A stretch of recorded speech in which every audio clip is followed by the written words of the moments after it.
ever known someone that was going through cancer, battling cancer? Cancer is a brutal disease. The disease itself is bad enough. It's painful, life-threatening, obviously.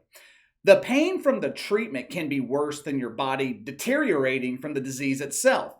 When I was 8, 9, maybe 10 years old, one of my cousins was diagnosed with cancer. He was a couple of years younger than I was. He might have been, 6, 7, 8 years old at the time. The doctors, they caught the cancer in time. They treated him. He was supposedly good to go. Year or two later, the cancer came back. Once again, doctors caught it in time, treated him. He was supposedly good to go. Not even a year later, the cancer returned for a third time. This time, it spread rapidly throughout his body. There was nothing the doctors could do. His body was exhausted, years and years of treatment trying to eradicate the cancer. Eventually, it just became too overwhelming. It took over his entire body, and my cousin passed away before he was even given a chance to really live his life. Right now, America has been diagnosed with cancer. It's a cancer that we have dealt with several times in the past, but it's come back this time with a vengeance. Historically, the cancer of politics it's been confined to the political arena. Today, politics has spread throughout every facet of the country. I say on here all the time, once you inject politics into something, you will never be able to eradicate it. Politics is a disease. I'm talking about all of it, not just woke politics, which is a fungus and a disease at the same time. But I don't want Republican politics involved outside of the political arena either.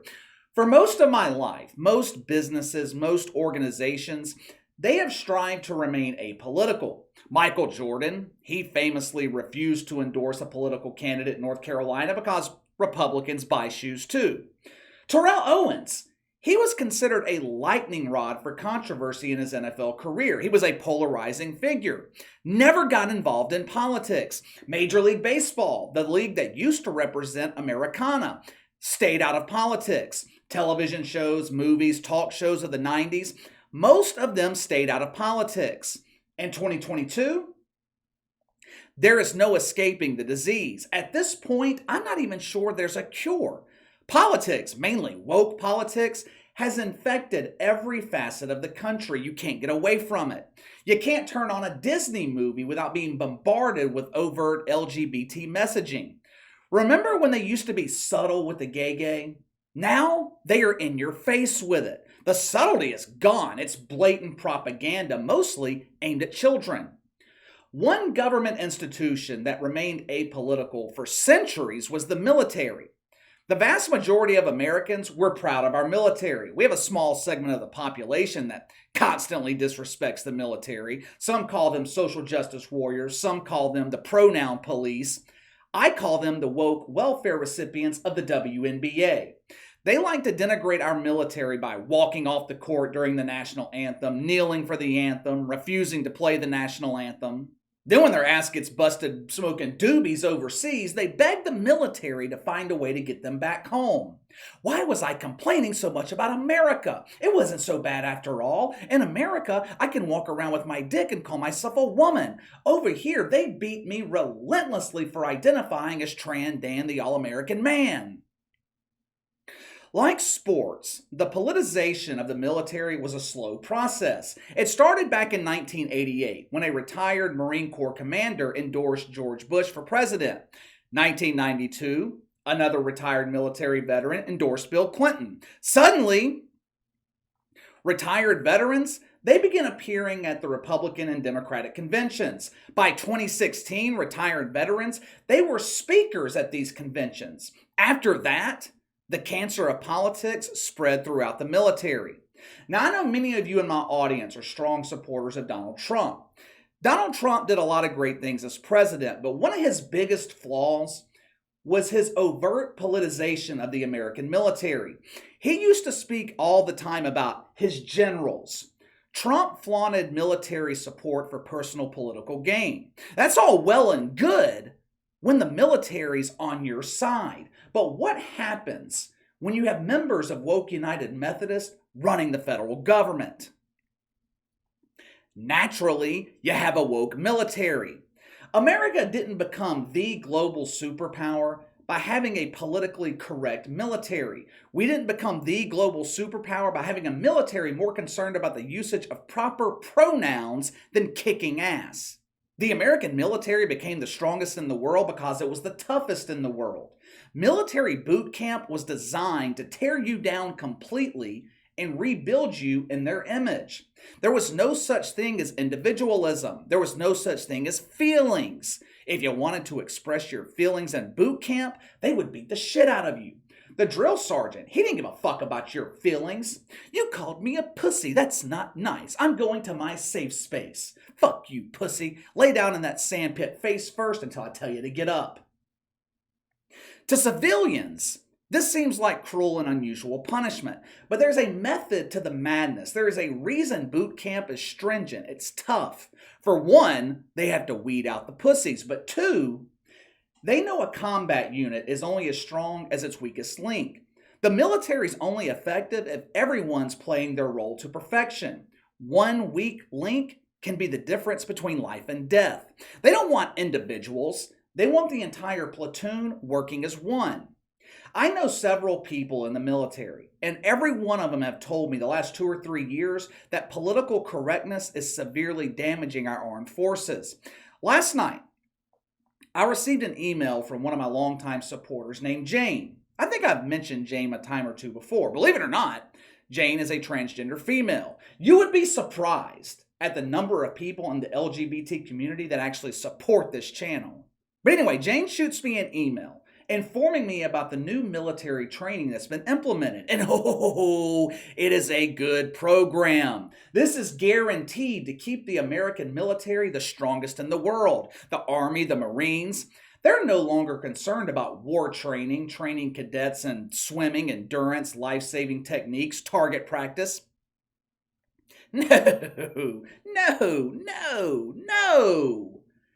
There are much more important things for members of the military to learn, like proper pronouns.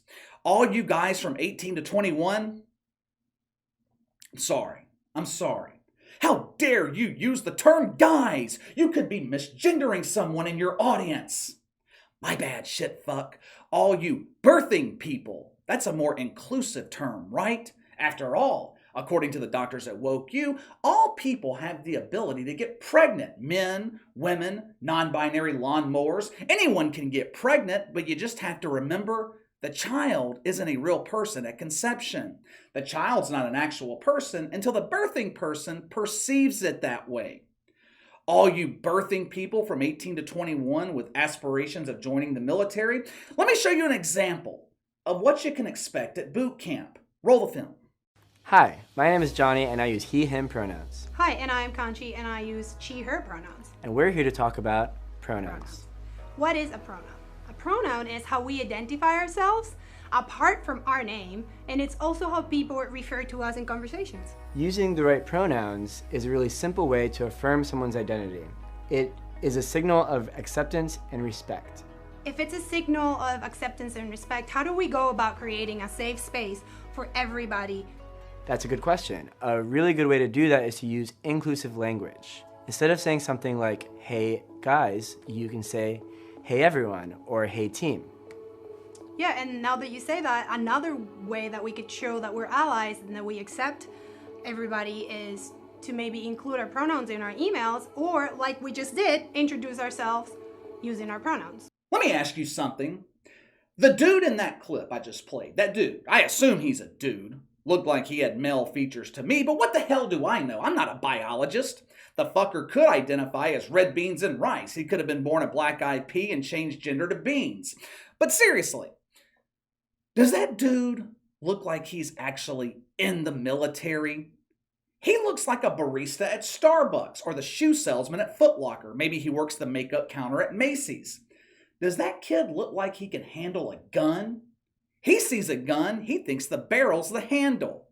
I can see it now. 5 or 10 years from now, America's involved in another war, possibly in the Middle East.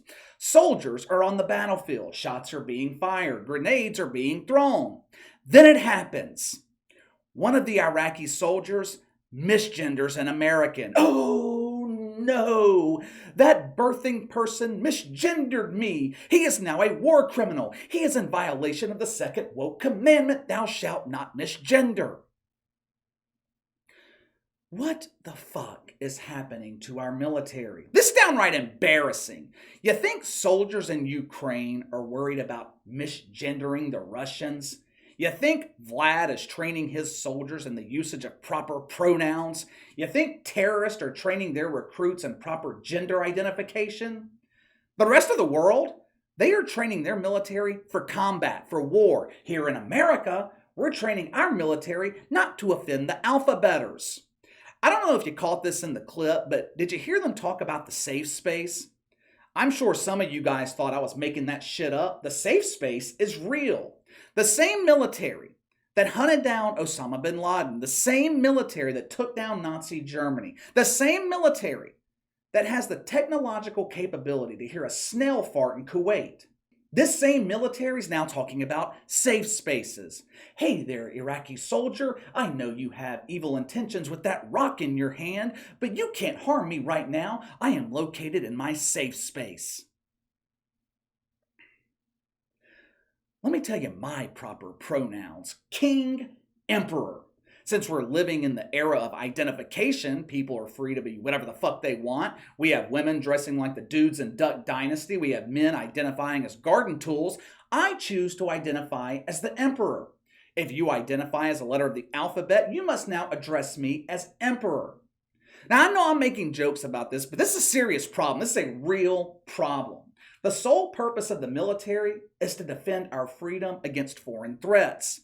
Instead of training these kids to kick ass, we would rather train them to not hurt feelings.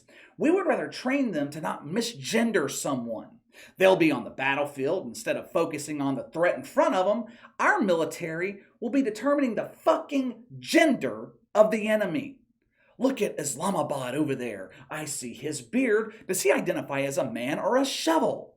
Well, I don't know. Let's consult our biologist. They are intentionally weakening our military, just like they are intentionally brainwashing our children. The goal's still the same. Back in 2008, Barack Obama was not lying. This was not a campaign slogan. When he campaigned in 2008 on the fundamental transformation of America, this is what he was talking about. But let me know what you think. The military, tasting the rainbow, training soldiers on the use of proper pronouns. Sound off in the comments below. Make sure to like and subscribe. Click the notification bell to receive all notifications from the channel. Best way to contact me is by email at btlkc84@gmail.com, kc_btl84 on Twitter. I'll see you guys later.